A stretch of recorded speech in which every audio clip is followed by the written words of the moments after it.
तो प्लांट्स जो है वो जब स्ट्रेस आएगा तो वो क्या करते हैं? उनका क्या रद्द-ए-अमल है, तरीक़ेकार क्या है? तो जब प्लांट के अंदर एक्सटर्नल एनवायरनमेंटल स्ट्रेस बहुत ज़्यादा बढ़ जाता है, तो वो उसके लिए मुश्किलात पैदा कर देता है। उसके लिए सर्वाइव करना और फिर सेहत उसकी हर चीज़ डैमेज हो जाता है। अगर प्लांट को लाइट मुकम्मल तौर पर नहीं मिलेगी, ठीक है?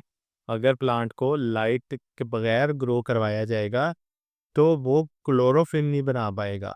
वो क्लोरोफिल का इस्तेमाल नहीं कर पाएगा, जिस सिचुएशन को हम कहते हैं ये इटोलेटेड हो गया।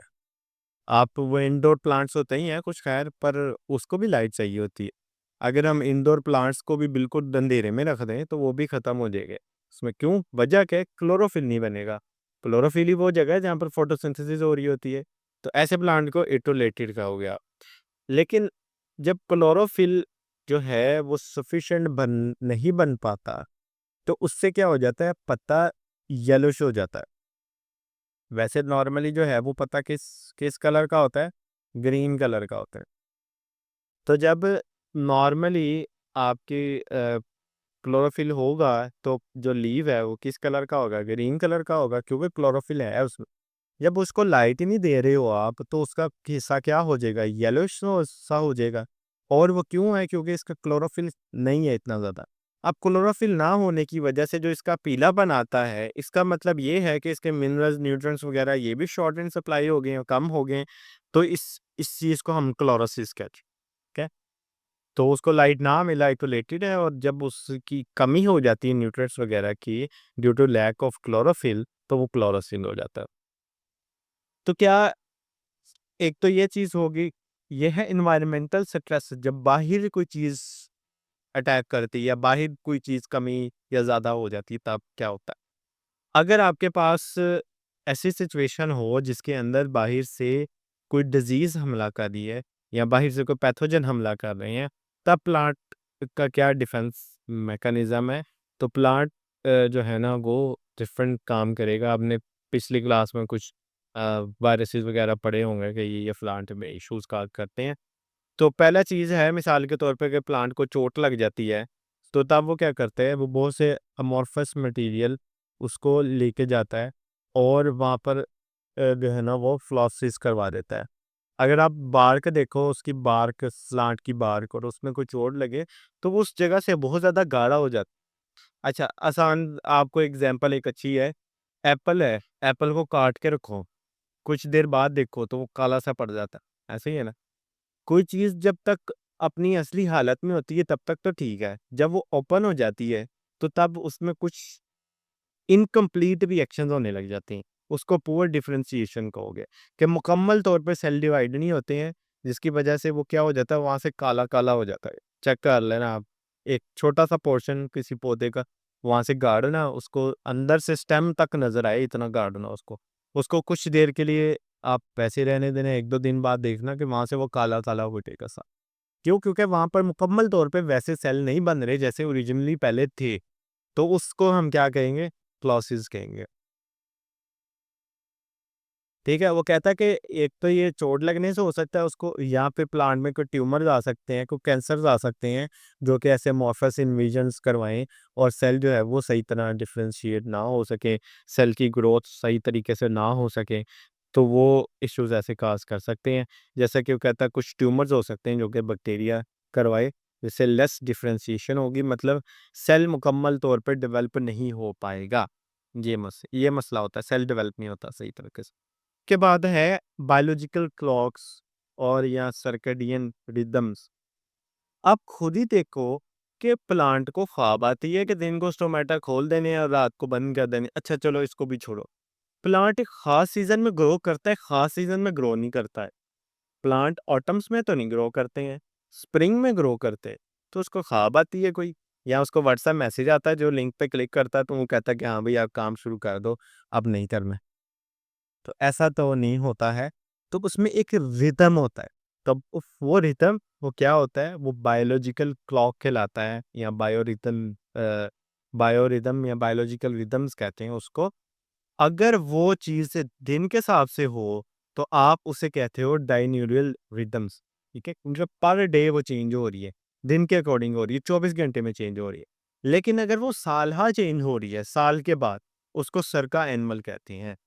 हर साल प्लांट्स आपके नए जाइलम का लेयर बनाता है। हर साल प्लांट क्या करते हैं, जाइलम की नई लेयर बनाते हैं। तो उसको क्या ख्वाब आती है कि मैंने जाइलम की लेयर बनानी है? वो क्या है, वो एक रिदम को फॉलो कर रहा होता है जिसको आप सर्का एनुअल कहते हैं। ठीक है? और अगर वो डे वाइज हो तो डायनेरियल हो जाएगा। क्लियर है? अच्छा, तो इसका फ़ायदा क्या है? ये करता क्या है? ये दिन में, टाइड्स में, सीज़न्स में अपने आप का जो सर्कल चेंज करता है। तो ये होता क्या है इससे? एट द एंड रिज़ल्ट क्या निकलता है? तो इसमें कुछ पॉइंट्स हैं, वो कहता है कि डायरेक्ट रिस्पॉन्स वेरियस चेंजेस में आ जाता है। एक्सटर्नल जो स्टिमुलाई है, कि अगर मिसाल के तौर पे बाहर बहुत ज़्यादा स्ट्रेस है, बहुत ज़्यादा टेम्परेचर है, स्टोमेटा फ़ौरन बंद हो जाएँगे। हमने पिछले चैप्टर के अंदर ये अंडरस्टैंड किया। अगर बाहर टेम्परेचर बहुत ज़्यादा ठंडा हो गया है, तब वो क्या करेगा, सुपर कूल बना लेगा अपने आप को। तो वो फ़ौरन एक्सटर्नल एनवायरनमेंट के अकॉर्डिंग अपने आप को सेट कर लेता है। और फिर इंटरनल जो रिदम है आपकी, वो भी पीरियड के लिहाज से चेंज होती है। जैसा कि आपने देखा होगा कि जो सनफ्लावर होते हैं, वो दिन के वक़्त सूरज की तरफ चले जाते हैं और रात के वक़्त नॉर्मल होते हैं, नीचे को मुँह कर लेते हैं अपना। तो ये एक इंटरनल सिस्टम है, रिदम है, चेंज हो रहा है। 24 घंटे में या 365 दिनों में भी हो सकता है। और वो कहता है कि सिंक्रोनाइज़ेशन भी हो सकती है पॉइंट 1 और पॉइंट 2 की, कि एक्सटर्नल एनवायरनमेंट को भी चेंज के अकॉर्डिंग इंटरनल एनवायरनमेंट को चेंज कर सकता है वो। एक्सटर्नल एनवायरनमेंट के अकॉर्डिंग अपने इंटरनल एनवायरनमेंट को चेंज कर सकता है। जैसे कि आपके पास जो डेज़र्ट के अंदर पौधे होते हैं, अब सारा साल गर्मी रहनी है उसने, तो उसने अपने इंटरनल एनवायरनमेंट को उसके अकॉर्डिंग सेट कर लेना है, कि मैंने इस टोमेटो को मिनिमाइज़ कर लेना है, मैंने पानी को बचा के रखना है, तो ये सारे मैकेनिज़्म। तो दिस सिंक्रोनाइज़ेशन इज़ जो कि पॉसिबल है ड्यू टू बायोरिदम्स। अच्छा, ये बायोरिदम्स जो हैं ये इन्फ्लुएंस कर सकते हैं, और ये जो है ना वो जीन्स के थ्रू आते हैं अगले प्लांट में, और ये उसके रिदम को एनवायरमेंटल जो बिहेवियर हो रहा है उसके अकॉर्डिंग वो डील कर रहा है, उसको भी वो चेंज कर सकते हैं। अब इसमें ड्रोसोफिला की ना एग्जांपल दी हुई है एक, कि ये बायोरिदम 24 घंटे के अंदर कुछ चेंजिंग करता है। खैर ये हम आगे पढ़ेंगे डिटेल के अंदर ये ड्रोसोफिला करता क्या है। ड्रोसोफिला मेलानोगास्टर ये नाम होता है इसका। अच्छा, आगे हम मेन चीज़ देखते हैं, प्लांट हार्मोन। प्लांट कौन-कौन से हार्मोन करता है और वो करता क्या है? तो पहला हार्मोन है auxin. Auxin is indole acetic acid, आइए कहते हैं इसको। और ये क्या करता है, सेल की एनलार्जमेंट, सेल को साइज़ में पढ़ता है एपिक्स पॉइंट से।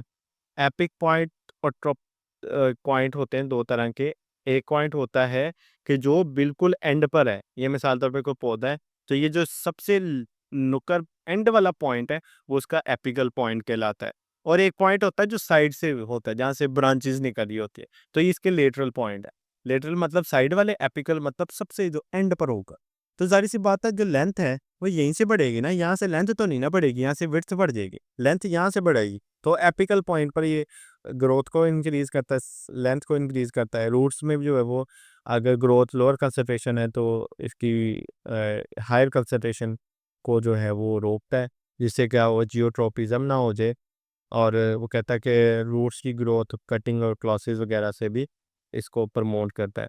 जब ज़रूरत हो तो वो उतनी लिमिट तक उसको कंट्रोल कर देगा, उससे ज़्यादा भी ना जाए, इस चीज़ को भी बैलेंस करता है। बड इनिशिएशन करवाता है शूट्स में, और जो कि साइटोकिन्सिस के उल्टा काम है। तो बड्स क्या होते हैं, यही जो साइड पर हमारे पास निकलते हैं, उन्हीं से आगे पूरी शूट निकलती है और पूरी फिर लीव्स वगैरह शाख ही बन जाती है नई, वो भी इसका काम है। एपिकल डोमिनेंस करवाएगा, फ्रूट ग्रोथ करवाएगा, और ये पार्थिनोकार्पी करवाएगा। अब ये पॉइंट्स करो, ये सारे अलग-अलग टॉपिक्स आने ही आगे इन फ्यूचर, तो घबराना नहीं है आपने, उसमें हो जाएगा सारा इस।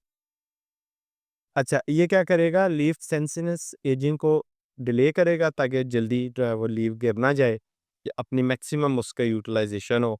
एब्सिशन की ये जो है वो इनहिबिट करेगा, कि पत्ते-पुत्ते फ़ौरन या फ्रूट वगैरह फ़ौरन गिर ना जाए वो। अच्छा, वो कहता है कि आईए जो है वो लार्ज सिंथेसिस में बना रही है इसके, क्योंकि आईए की वजह से जो है ना वो प्लांट्स को बहुत ज़्यादा एंजाइम नहीं चाहिए होते इसको तोड़ने के लिए, ये कुछ इसकी नीड है। उसके बाद सिंथेटिक ऑक्सीजन जो खुद से बनाए गए हैं, वो 2 बताए हुए हैं, Na इंडोल प्रोपेनोइक एसिड कहते हैं उसको, और एक 2,4 डी डाइक्लोरोफेनॉक्सी एसिडिक एसिड, ये खुद से बनाए सिंथेटिक है। अभी करता क्या है एनए, क्या करता है नैप्थलीन एसिडिक एसिड करता है कि फ्रूटिंग वगैरह को स्टिमुलेट करता है, नेचर फ्रूट्स वगैरह जैसे कि होते हैं, और उसके बाद फूड सेटिंग करवाता है in the absence of pollination. तो पॉलिनेशन के बगैर भी फ्रूट बन जाते हैं। Fruit is the result of fertilization normally, पर उसके बगैर भी फ्रूट कैसे बन जाता है इसको फारसी नगारती कहते हैं, और ये ऑक्सीजन ही करवा रहा होता है। और ये क्या पूरा प्रोसेस है वो हमारा आगे टॉपिक आएगा। और 2,4 डाइक्लोरोफेनॉक्सी एसिटिक एसिड, ये वीड किलर के तौर पर इस्तेमाल होता है। ये बहुत ज़्यादा डाइकोट्स जो होते हैं ना ख़ास तौर पे, उसको मार देता है, किल कर देता है। तो सीरियल क्रॉप्स और लॉन्स वगैरह में अगर कोई वीड, तो जड़ी जड़ी बूटियाँ, फसलों में अगर जड़ें बनी जा रही है, जड़ी-बूटियाँ बनी जा रही हैं, तो वो सेफ़ नहीं है फसल के लिए। क्यों? क्योंकि वो जो खुराक पे फसल को लगनी है, वो खुद इस्तेमाल करी जाएँगे। तो उसको मारने के लिए हम इसका इस्तेमाल करते हैं। और ये पोटैटो के स्प्राउटिंग करवाने पे इसको कम करता है। स्प्राउटिंग मीन कि अगर आलू को आप थोड़ी देर ऐसे रखो, तो उसके आँखें बन जाती हैं, आँखें निकल आती वो आँखें कह लो या दाने कह लो उसके ऊपर। ग्रीन नहीं, ग्रीन-ग्रीन से नहीं है। मतलब क्या हो? वो जगह-जगह से जो है ना, सॉरी, वो जगह-जगह से जो है ना वो ग्रो करने लगता है। खैर ये हमारे आगे आएगा भी टॉपिक, उसमें हम देखेंगे। आइज़ बन जाती हैं, इसको कॉमन अल्फाज में कहते हैं कि पोटैटो की आइज़ निकल आई हैं, तो उसको रोकता ही है। और प्रीमैच्योर फ्रूट ड्रॉप को रोकता है कि अभी जो है वो आपका फ्रूट अब तैयार ही ना हुआ और पहले गिर जाए, कोई ये बात तो ठीक नहीं है। उसको कंट्रोल करके रखता है, क्योंकि हमने ऊपर पॉइंट्स में पढ़ा है कि पत्तों को गिरने से रोकता है, फ्रूट को गिरने से रोकता है, ये इसका काम है। उसके जिबलियंस जो हैं ये फंगल कल्चर से हासिल होता है, और इस सेल एनलार्जमेंट करा रहा होता है, और जिंक के साथ साथ मिलकर काम काम कर रहा होता है। ये एपिकल मेरिस्टेम और कैम्बियम साथ मिलकर काम कर रहा होता है, ये भी हमारा आएगा, हो जाएगा इंशाल्लाह। ये बोल्टिंग को प्रमोट करता है इन रिजोर्टे प्लांट, रिजोर्ट रोज वाले प्लांट उन्हीं को कहते हैं। रोज का कौन सा एक एक तरह के मल्टीपल टाइप ऑफ प्लांट होते हैं ना उसकी किस्में, तो इसलिए हम रिजोर्टे प्लांट कहते हैं। और फिर उसे ये कैनिस्टेम कैलस, ये भी पिछले चैप्टर 16 में आएगा। तो उसकी बड इनिशिएशन को प्रमोट करता है। फिर लीफ ग्रोथ को, फ्रूट ग्रोथ को प्रमोट कर रहा है। पार्थिनोकार्पी को इंड्यूस, मतलब इस प्रोसेस को करवाता है। एपिकल डोमिनेंस करवाता है ऑक्सीजन के साथ मिलकर।